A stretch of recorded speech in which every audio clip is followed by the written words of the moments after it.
মদিনাত মুসলমান হল আসলা, পিছন দিকে খর সাইটে ব্যাক সাইটে বড় পাহাড়, উঁচা পাহাড় আসলো। দুশ্মন হল আইলে বুঝা যাইত।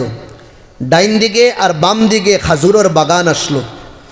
হৌ সময়ের মদিনার মাতমাতিয়া আকবাজু খালি, দুশ্মন আইবার এক রাস্তা সামনে দিয়া। সাহাবা হলে মশওয়ারা করলা, দুশ্মন তো 1000 আইতরা আমরারে মারবার লাগে, এই দুশ্মনের ফেস মোকাবলা কিলা করা যায়। মশওয়ারাত বুয়ার বাদে এক সাহাবি নাম হইল সলমানে ফারসি। সলমানে ফারসি কইলা, ইয়া রসুল আল্লাহ, 3 বাইতা কিন্তু আবার কোনো সুযোগ নাই, আমরা 3 দিকে দি সেফে আসি, এক সাইডে দি দুশ্মন আবার কিদা আছে, সম্ভাবনা আছে সামনা। বাসবার এক তরিকা, আমরা বড় বড় গাঁট খুদিলাই, নীল করি আর তোড়া ফাঁসে দিয়া বড় বানাইলে। দুশ্মন হল তো উফরে দিয়ে আইতে পারতা না, ফ্লাইট তো এই জমানাত আসলো না।